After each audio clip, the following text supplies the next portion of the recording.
नमस्कार गुरुजी, नीता ताई and एवाई team. मेरी जो टेस्टिमनी है वो श्री राम गीता के रिगार्डिंग है। तो जब मैंने पिछली बार ये शिविर अटेंड किया था, वो 4 दिन का शिविर था और बहुत बड़ा रहता था। सुबह से चालू होता था, 9 बजे से शाम तक रहता था। तो मैं रात को ना हमेशा सोचती थी, दिन भर ये मुक्ति रिलेटेड बातें सुन के, कि ये मुक्ति क्या चीज है। मतलब मुझे, मैं जो कर रही हूँ वो रॉन्ग है। इसका मतलब है जो कर्म मैं कर रही हूँ वो कर्मा साइकिल मुझे पता नहीं था ठीक से। वो चीजें मुझे एक साइड से गलत लगती थी, बट मैं ठीक से समझ नहीं पा रही थी। बट मैंने गुरु जी की बहुत सारी बातें सुनी। बट एक साइड से टेंशन रहता था कि पता नहीं मैं डिटैच कैसे हो पाऊंगी चीजों से। जितना मैंने खुद का अटैचमेंट क्रिएट किया है मेरी लाइफ में, सारी चीजों से, सारे रिलेशनशिप से, वो मैं कैसे तोड़ के आगे बढ़ पाऊंगी मुक्ति की तरफ।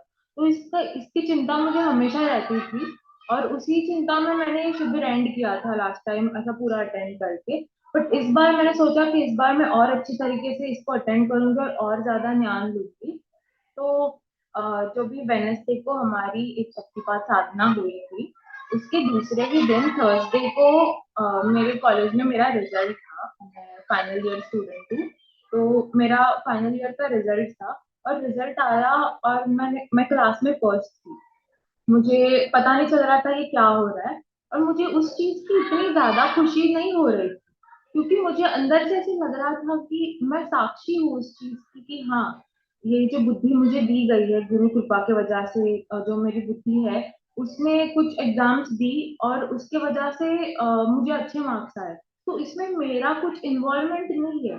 ये जो हो रहा है वो प्रकृति करवा रही है मुझसे, मैं खुद नहीं कर रही हूँ। पर वो उस चीज का वो एक अंडरस्टैंडिंग मेरा बैठ गया कि ठीक है, नहीं, मुझे सब लोग बहुत कॉन्ग्रेचुलेट कर रहे थे, मेरे रिलेटिव्स आ रहे थे, सबके कॉल्स आ रहे थे। बट मुझे ऐसा लग रहा था ये सब ऐसे क्यों हो रहा है, ये तो मैं मुझसे नहीं हुआ है, ये प्रकृति ने करवाया है। तो मुझे नहीं ऐसा इतना सोचना चाहिए इसके बारे में। और होता क्या है कि कुछ ही घंटों में मेरे मम्मी को एक कॉल आया, जिसमें हमें पता चला कि हमारे पास के रिलेटिव्स एक्सपायर हो गए। तो वो चीज सुन के भी सब लोग बहुत शॉक में थे। बट मेरा मेंटल स्टेट जरा भी हिला नहीं, जो पहले था वैसे ही था। तो मतलब मुझे बताना था, उस साधना के दूसरे ही दिन मेरी लाइफ में दो बहुत अलग अलग लेवल की चीजें हो रही थी। एक तो बहुत पॉजिटिव चीज हो रही थी कि मेरा रिजल्ट आया, मैंने टॉप किया था। और एक आया कि मेरे रिलेटिव्स नहीं है, वो जो थे वो। बट उन दोनों की स्टेट में मेरा मेंटल स्टेट बहुत ज्यादा स्टेबल था। और मुझे समझ नहीं आ रहा था ये कैसे हो रहा था, मुझे अंदर से कुछ फीलिंग्स नहीं आ रही थी। तब मुझे क्लिक हुआ कि ओ हाँ, हमारी तो साधना हुई थी। और उसकी वजह से ही, गुरु कृपा की वजह से, साधना की वजह से ही मेरा मेंटल स्टेट आज इतना स्टेबल था कि मैं खुशी और वो सुख दुख वाले एस्पेक्ट में दोनों में मैंने माइंड पे थोड़ा बहुत कंट्रोल में कर पाई। और जो चीज को लेकर मैं पिछली बार श्री राम गीता अटेंड करने के ऊपर टेंशन में थी कि मैं डिटैच नहीं हो पाऊंगी चीजों से या मुझे टाइम लगेगा, वो चीजें बहुत इजीली हुई इस बार। और यहाँ तक मैं मेरी टेस्टिमनी खत्म करना चाहती हूँ। इस सब का श्रेय गुरु जी को जाता है। धन्यवाद गुरु जी मेरी लाइफ ट्रांसफॉर्म करने के लिए।